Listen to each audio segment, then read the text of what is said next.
안녕하세요. 요한복음 17장 1절에서 5절까지의 말씀, 예수님의 기도와 하나님의 영광이라는 제목으로 말씀 함께 나누겠습니다. 요한복음 17장은 예수님의 마지막 기도로 알려져 있습니다. 예수님은 제자들과 마지막 말씀을 나누신 후에 하늘을 향해 기도하십니다. 이 기도는 단순한 개인적인 기도가 아니라 예수님의 사역 전체를 정리하면서 하나님 아버지께 올려드리는 깊은 고백이자 중보의 기도입니다. 특별히 이 장은 세 부분으로 나누어 볼 수 있는데요. 먼저 예수님이 자신을 위해 기도하시는 부분, 이어서 제자들을 위해 기도하시는 부분, 그리고 마지막으로 앞으로 믿게 될 모든 신자들을 위한 기도가 이어집니다. 오늘 우리가 살펴볼 말씀은 1절에서 5절까지의 말씀, 곧 예수님의 기도의 출발점입니다. 이 부분에서 예수님은 자신의 사명을 돌아보시면서 하나님 아버지의 영광과 구원의 목적을 다시 한번 분명히 드러내십니다. 이러한 짧은 본문 속엔 세 가지 중요한 주제가 담겨 있는데요.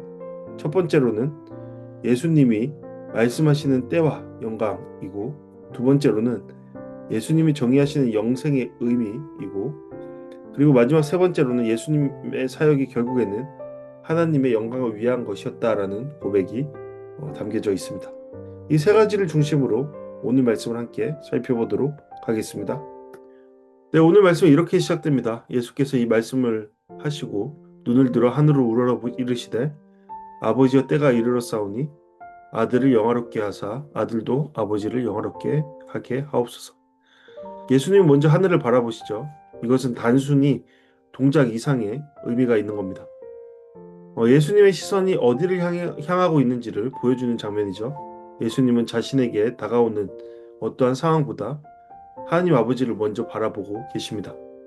그리고 예수님은 때가 이르렀다라고 말씀하시죠. 요한복음에서 이 때는 매우 중요한 표현입니다. 예수님의 십자가와 죽음 그리고 부활을 포함하는 결정적인 순간, 곧 예수님의 사명의 때를 가리키는 것입니다. 그런데 주목할 점은 예수님께서는 이 때를 두려움으로 표현하지 않으신다라는 겁니다. 예수님은 이 시간을 하나님의 영광이 드러나는 순간으로 바라보십니다. 여러분, 우리 생각해 보십시오.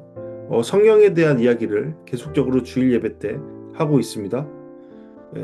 그 성령 받은 자들의 목적, 그리고 성령 받은 자들의 방향이 어디로 향하고 있습니까? 하나님의 영광을 드러내는 곳으로 향하고 있습니다. 이것은 고로 이렇게 정리해 볼 수 있습니다. 우리에게 성경이 주어진 것은, 우리가 성령대로 살아가는 것은, 성령 안에서 살아가는 것은 결국에는 예수님께서 걸으신 그 길로 향하는 것이다 라는 것을 생각해 볼 수 있는 것이죠. 예수님은 하나님의 영광을 위해 이 땅 가운데 오셨고 그것을 향해 지금 나아가고 계신 겁니다. 예수님의 기도는 그러함으로 이렇게 시작됩니다. 아버지여 아들을 영화롭게 하옵소서. 분명한 목적을 잃지 않는 기도라 우리는 생각해 볼 수 있습니다. 이 영광은 예수님 자기 자신을 위한 영광이 아닙니다. 아들도 아버지를 영화롭게 하옵소서, 여기에 담겨져 있죠. 예수님의 삶과 사역의 중심은 언제나 하나님 아버지셨습니다. 예수님이 영광을 받는 목적은 결국 하나님 아버지의 영광이 드러나기 위함이다. 또한 성령을 받은 우리가 나아가야 할 곳은 바로 예수 그리스도께서 나아가신 그러한 중심, 곧 하나님 아버지의 영광이다라는 것을 다시금 기억할 수 있는 대목입니다. 2절에서 예수님은 자신의 사명을 조금 더 구체적으로 설명하십니다. 아버지께서 아들에게 주신 모든 사람에게 영생을 주게 하시려고 만민을 다스리는 권세를 아들에게 주셨기 때문이다. 여기서 예수님은 자신에게 권세가 주어졌다고 말씀하십니다. 그러나 이 권세는 세상적인 권력과는 전혀 다른 성격을 가지고 있습니다. 예수님이 어떠한 힘을 위한 권세가 주어진 것이 아닙니다. 예수님의 명예를 위한 권세가 주어진 것이 아닙니다. 예수님의 이름을 위한 권세가 주어진 것이 아닙니다. 세상 권력은 사람을 지배하고 통제하는 힘입니다. 하지만 예수님께서 하나님으로부터 부여받은 권세는 생명을 주는 권세입니다. 하나님으로부터 오는 권세, 그것이 바로 생명을 나누는 그 자리로 향하는 겁니다. 예수님이 가진 권세의 목적은 사람을 억누르는 것이 아니라 사람을 살리는 겁니다. 하나님께서 예수님께 권세를 주신 이유는 하나님께서 맡기신 사람들에게 영원한 생명을 주기 위함입니다.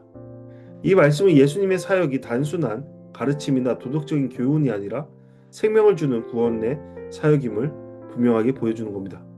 네, 생명을 주는 것, 생명을 나누는 것, 생명을 소유한 자가 나아가야 될 방향이다라는 것을 다시금 확인할 수 있습니다. 3절은 요한복음 전체에서 매우 중요한 말씀입니다.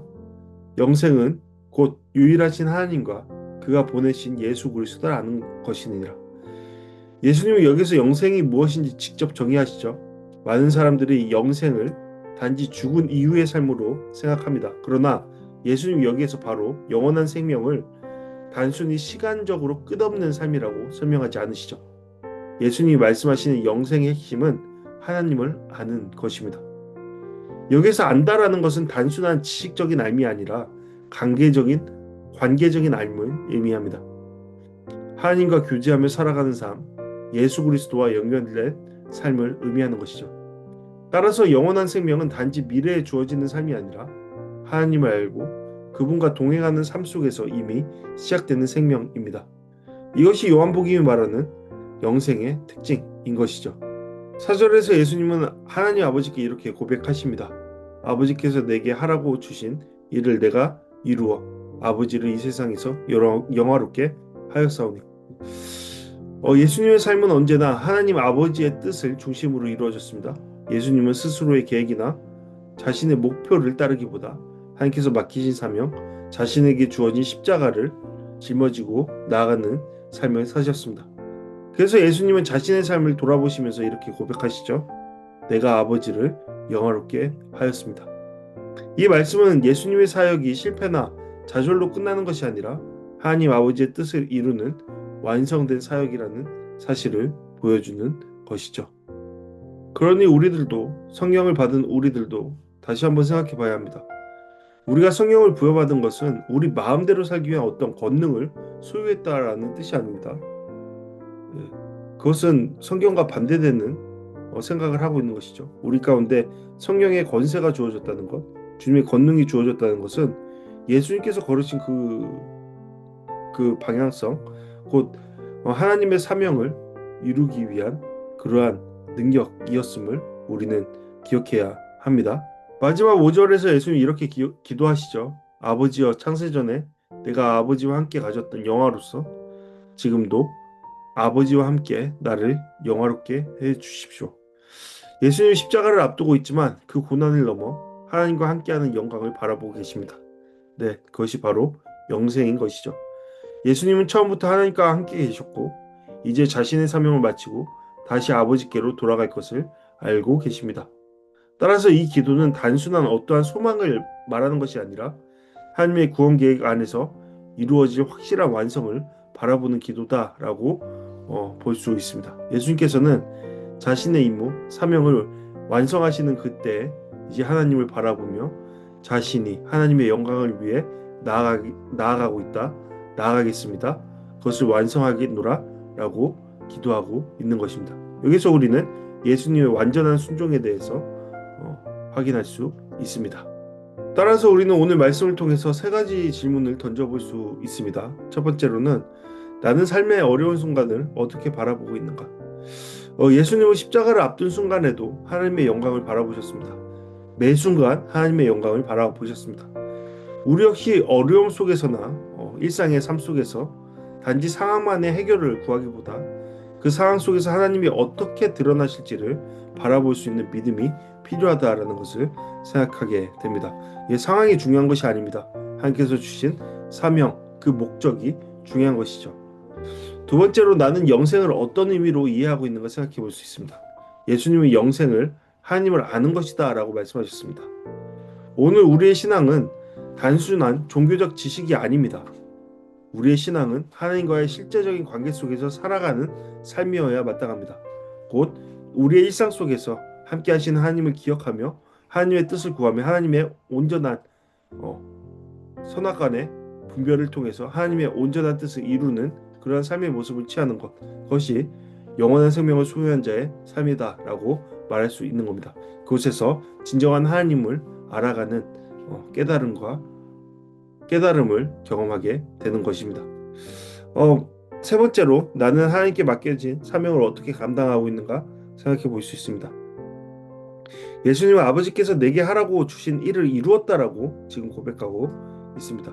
네, 우리의 목표는, 목적은, 우리의 길은 예수님께서 걸으신 바로 이 길입니다. 곧 아버지께서 나 자신에게 하라고 주신 일을 이루었다라는 고백이 있는 그 자리, 우리 또한 그 자리로 나가야 합니다. 우리 삶 역시 하나님이 맡기신 사명을 발견하고 그 일을 충실히 감당하는 삶이 되어야 할 것입니다. 우리 이 시간 다 같이 말씀을 통해 함께 기도하는 시간 갖도록 하겠습니다. 우리의 삶의 모든 순간 속에서 하나님의 영광을 바라보는 믿음을 주시옵소서. 상황이 아니라 주님의 영광을 바라보며 그 자리로 나아가게 하소서. 두 번째로 하나님을 아는 참된 생명의 삶을 날마다 살아가게 하옵소서. 우리의 일상 속에서 영원한 생명을 누리며 하나님의 뜻을 올바로 분별하고 그 뜻을 이루는 삶을 살게 하소서. 세 번째로 하나님께서 맡기신 사명을 깨닫고 충실하게 감당하는 삶을 살게 하옵소서. 네, 여러분, 하나님께서는 우리 가운데 일상이라는 선물을 주셨습니다. 그리고 그 일상을 살아갈 능력을 한량없이 부어 주셨습니다. 그런 능력 가운데 주님께서 주신 선물인 일상을 올바로 살아내는 우리 모두가 되기를 바랍니다. 매 순간 하나님이 함께 하시며 우리가 하나님의 영광을 위해 부름받았다라는 사실을 기억하며 우리의 삶을 올바로 살아내는, 온전히 살아내는 그러한 우리의 모습이 되기를 간절히 축복합니다. 네, 함께 기도하시겠습니다.